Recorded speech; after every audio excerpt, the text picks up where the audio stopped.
E é por isso mesmo que eu insisto que esse esforço pessoal deve começar pelo aprendizado literário, a linguagem literária, quer dizer, a linguagem formal, é o único instrumento que o ser humano tem para ele se apropriar da realidade, tá certo? E poder se orientar dentro dela.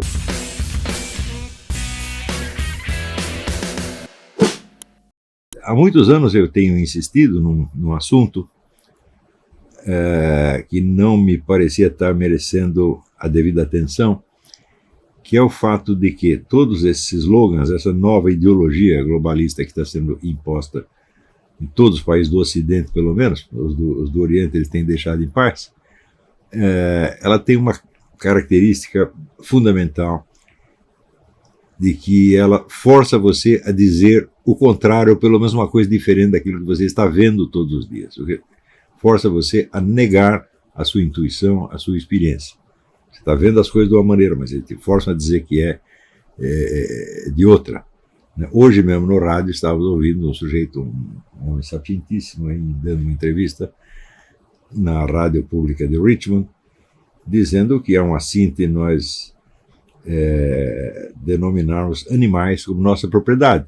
Você ter um gato, onde você ter um gato e um cachorro? São cidadãos, né? E isso aí você comprar um gato, comprar um cachorro, ou receber de presente, ou catar na rua, dizer que é seu, é mais ou menos como a escravidão. Então, isso aí é tão repetido que as pessoas ficam inibidas de ir contra. Por quê? É aquilo que dizia o Alexis de Tocqueville. Um jornal fala a você em nome de todos os demais leitores. Quer dizer, quando você lê um jornal, você acredita que todos os demais leitores estão acreditando naquilo. Portanto, você acredita também. Isso é automático. Na televisão, o efeito é mais rápido ainda. Até resumia isso com aquela frase do Groucho Marx: afinal, você vai acreditar em mim ou nos seus próprios olhos?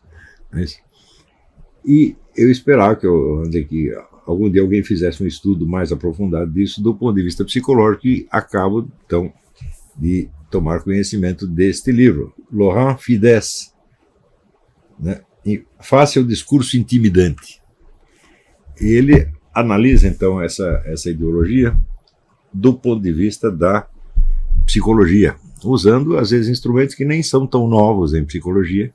Algumas são descobertas mais recentes, como das chamadas células espelho que tem no seu cérebro, que ao você ver uma ação, essas células registram essa ação como se você a tivesse praticado.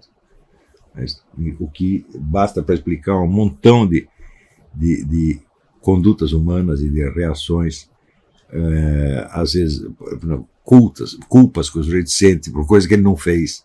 Tudo isso se explica dessa maneira e mostra também como é fácil você impregnar condutas das pessoas, né? Ou seja, tudo aquilo que é observado e que é recebido e que não tem uma alternativa, não tem uma outra maneira de ver, ele se impregnou em você e passa a ser você, de qualquer maneira. É uma coisa muito, muito, muito fácil isso, né? Agora, acontece que se você já viu as coisas de uma outra maneira e aquela experiência te faz inverter a sua percepção normal, você já está com um problema. Você, aos poucos, você vai perdendo a sua própria identidade, pelo menos a identidade intelectual você vai perdendo, e é claro que você vai emburrecendo. Então, toda esta epidemia, por exemplo, de analfabetismo funcional entre os estudantes universitários brasileiros se explica mais por isso do que por efeito do que nós podemos chamar de doutrinação ou qualquer outra coisa desse tipo. A palavra doutrinação não se aplica ao caso, porque você vê que o conjunto desses slogans e normas que se espalham por aí, eles não formam uma doutrina, eles não têm conexão uns com os outros. Por exemplo, o que pode ter, vamos dizer, o feminismo enragé com os direitos dos animais, ou com o favorecimento à imigração forçada islâmica? Então, as coisas não têm nada a ver. Então, vamos dizer, pelo seu próprio caráter anárquico, essas coisas não admitem ser discutidas como uma doutrina. Elas não admitem ser discutidas de maneira alguma, porque conteúdo elas não têm. Como dizia o Karl Mannheim, a ideologia é um discurso de justificação que não justifica nada. Ele é um discurso pretextual, tá certo? E basta você tentar organizá-lo como como uma doutrina, ele já cria tantos problemas que não dá para seguir adiante. Isso não se aplica, por exemplo, àquilo que são ideologias verdadeiras, como o marxismo ou o fascismo. Não, aí nesse caso você tem doutrinas, é só você ler o Karl Marx, ou você ler Giovanni Gentili, ler o André La Rochelle, você vê que tanto o marxismo quanto o fascismo são doutrinas organizadas, racionais, tá certo? Tem sempre um fundo falso, mas você não pode dizer que são constelações de imposições irracionais, impostas apenas na base da intimidação e, sobretudo, da ameaça do isolamento. Quer dizer, você tem medo de ficar sozinho. Né? Você tem medo de ver as coisas de um jeito que ninguém está vendo. Isso pode ser aterrorizante, realmente, porque coloca em você, se todo mundo diz que está vendo de certa maneira, só você vê diferente, então você que fica em dúvida, será que o louco sou eu? Não nesses termos. Se você chegar a formular este problema com estas palavras, você já começou a se livrar da coisa, porque você já problematizou. Mas, em geral, esse conflito não é verbalizado. Ele é vivenciado no nível, vamos dizer, das imagens, ou das células espelho, por assim dizer. O negócio das células espelho não é uma descoberta tão nova. Existem muitos trabalhos antigos, como de Pierre Janet ou Gustave Le Bon, sobre o Gabriel Tarde, sobre a psicologia da imitação. São obras que às vezes têm até 100 anos, mas que elas por si são suficientes para demonstrar como funcionam essas coisas. Tá certo? E é claro que o modo de neutralizar é muito simples, é só você imediatamente pensar uma alternativa. E se não for assim, e se for daquele outro jeito? Você fez isso, imediatamente a coisa já não tem este efeito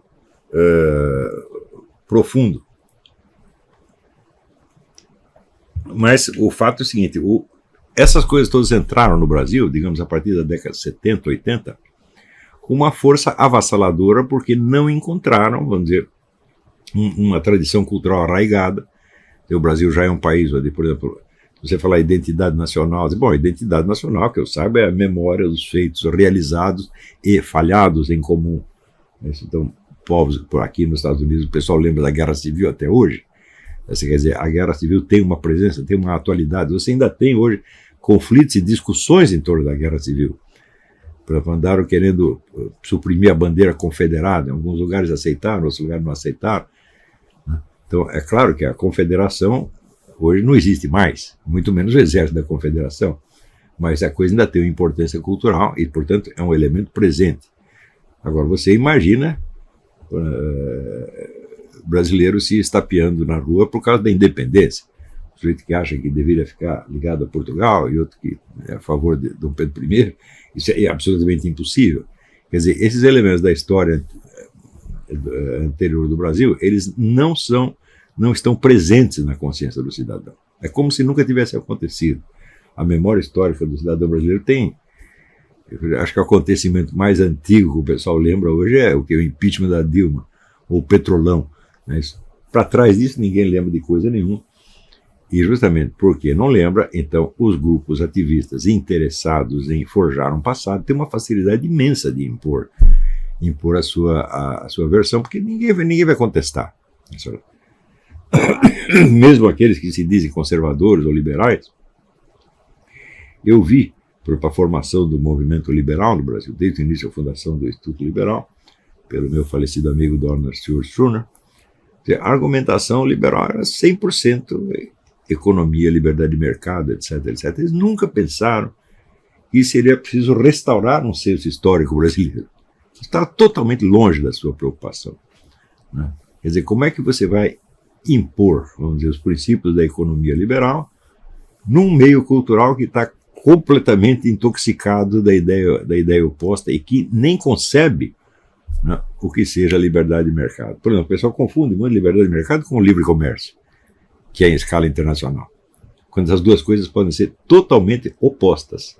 O livre comércio pode permitir que, vamos dizer, uma mega empresa exterior do estrangeiro entre e monopolize o mercado sob certos aspectos, estrangulando a liberdade de mercado na escala local. Se você fala isso para os liberais, quer dizer, o liberal defende a liberdade de mercado, defende o livre comércio nos mesmos termos, né? Não percebe que tem problema. Do mesmo modo que socialistas, por exemplo, leem no Evangelho aquele negócio de que os primeiros cristãos, as primeiras comunidades cristãs não tinham propriedade privada, tudo era em comum, eles dividiam todos os seus bens. Ele diz: o socialismo é isso. Não, o socialismo é o contrário disso. Porque se você implantar o socialismo nesse meio, esta comunidade, ela tem a sua propriedade privada que dentro dela ela divide.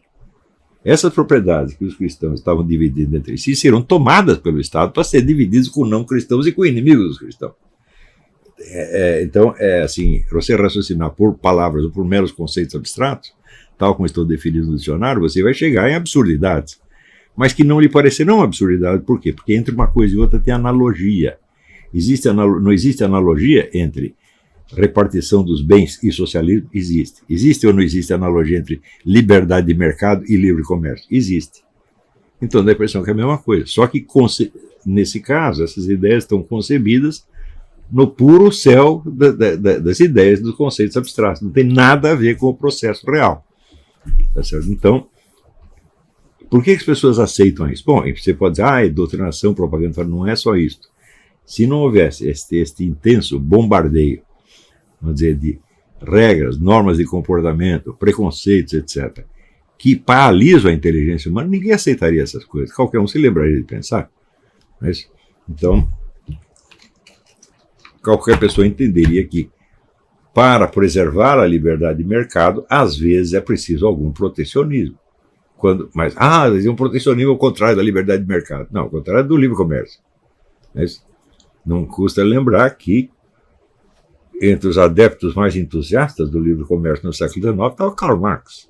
Ele sabia que sem o livre comércio entre as nações, o movimento socialista não poderia circular. Você não vai ter igualmente a circulação das ideias socialistas, e você não poderia criar, vamos dizer, grandes organizações supranacionais. Tá certo? Então era absolutamente necessário o livre comércio, mesmo porque, dizia ele, isso era importante para fomentar o desenvolvimento das forças produtivas do capitalismo, que só se transfiguraria em socialismo quando chegasse no limite extremo do seu desenvolvimento. Então, forçado, vamos dizer, a dizer as coisas de um jeito que o sujeito não vê, mas que no instante que ele ouve, ele sente as coisas daquele jeito, né?